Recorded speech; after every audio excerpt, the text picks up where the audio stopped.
What kind of tasks do you do for Lord von Berghoff? Rare ones, lad. His lordship spends little time at Trotsky. As the royal chamberlain, he has to be in Prague most of the time.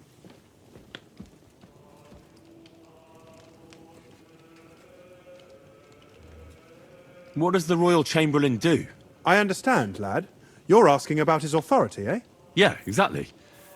I don't know anything at all about him. Sir Otto von Bergo is the royal chamberlain. Subcamerarius, in Latin. He's one of the 9 most powerful officials in the kingdom. He manages the royal towns and monasteries, approves the councillors and abbots in them, and appoints the royal judges. Why does Sir Otto have to be in Prague so often? Because that's the seat of the royal court, and our lord is one of the highest royal officials. Praga caput regni, young man. Prague is the heart of the kingdom. All the political threads come together there. It's where they handle administration of the country. If you want to be somebody, you have to go to Prague, or to Moravia, to that traitor Jobst of Luxembourg. Excuse me, but why do you consider Margrave Jobst a traitor? And what else should I call a person who only looks out for any chance to benefit himself? But now he's fighting for King Wenceslas, isn't he? Jobst has changed sides so often it's impossible to keep track. But, to give him credit where credit is due, unlike our king, he's a great politician. Wenceslas wasn't even able to hold on to the imperial crown that his father passed on to him before he died. Yes, indeed. One day that bloody Margrave Jobst of ours is going to make it big. He might even become the emperor himself. Why doesn't Lord von Berghoff free our King Wenceslas from captivity in Vienna? He's powerful enough for that, isn't he? It's politics, boy. Pure and simple. I understand, but could you explain it a bit more for me? Why did they take our king captive? And why did the Czech lords let Sigismund spread all over the country like a plague? That's complicated. Back during the reign of both king's father, Emperor Charles, the nobles gained great wealth and power. And when young Wenceslas came to the throne, he didn't have enough experience or courage to stand up to them. That's why he surrounded himself with faithful lower lords and entrusted them with all the royal offices. I reckon the high nobility didn't like that, eh? You're damn right they didn't. They conspired against the king and established their League of Lords. That started a protracted war, dragging the king's cousins, Prokop and Jobst of Luxembourg, into it.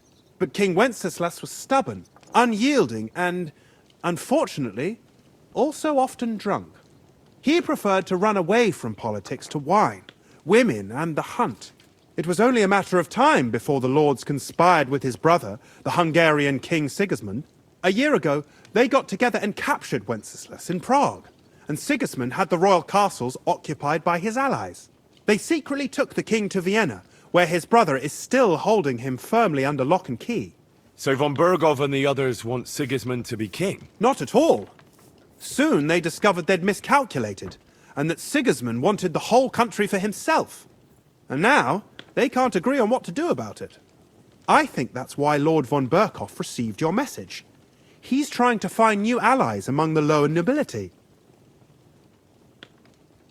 Who are among Wenceslas's opponents? Who do you think? All the nobles in the League of Lords, of course. The most powerful are Henry of Rosenberg, Henry of Hraditz, Boresh of Riesenberg, Bohuslav of Schwamberg, and our Sir Otto von Berghoff, too, so far. But we serve Sahanish of Lipa and Radzig Kobyla. Exactly. They're representatives of the lower nobility, who always stood faithfully by Wenceslas because he handed out royal positions to them. Ah, damn politics. On the contrary, boy. It's only thanks to politics that von Berghoff didn't send you two to the gallows straight away. I hear there are demons causing trouble at the castle again. Again? Is anyone sprinkling yet? Aye. Me. That's the only thing that works.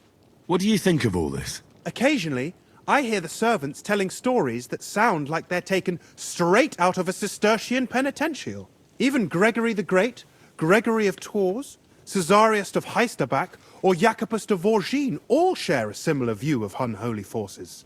The devil, as the enemy of both God and man, makes every effort to seduce the soul onto the road to hell, and to harm people however he can. How do you imagine the forces of evil?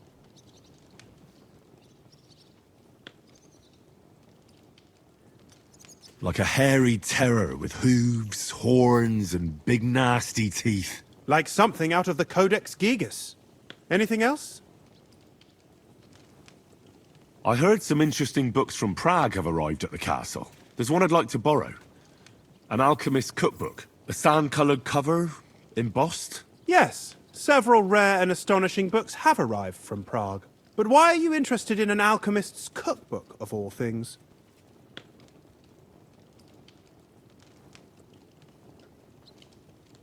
I've heard there are some interesting ideas in it. Every alchemist is in dogged pursuit of wisdom. Especially those from Prague. Perhaps you know more about that book than I do. Well, I'll have to disappoint you. Lord Nikvard Libak helped me sort the new books at the time, and the one you're looking for caught his attention. He left with it before I could even discover what it's about. All I remember is the author's initials. B.B. I'm fairly benevolent when it comes to lending books, and I appreciate Nikvard's help, but he's had it borrowed for an excessive amount of time now. I'd like to ask him to return it, but he's been avoiding me. I'll have a talk with Nikvard and find out what the problem is. You think I haven't tried? But since you've already offered to address this pressing situation, listen to what I've learned. It seems Nikvard lost the book. I've warned him repeatedly not to carry borrowed books around with him, but to leave them in his chamber and read them there. But Nikvard is old and stubborn, and this is how things turn out. The price of such a book must be incalculable. People like Nikvard are too dumb to understand. But I digress. As I said, Nikvard is intentionally avoiding me. But I've made headway. I've managed to find 3 people who've spoken to him recently. Bertha, the cook, Regina, the maid, and Hirsch, the hand.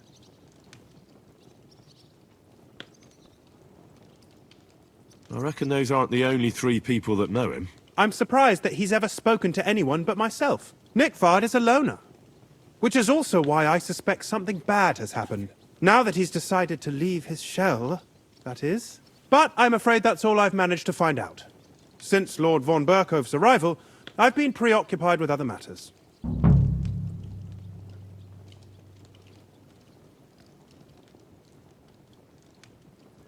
I'll help you.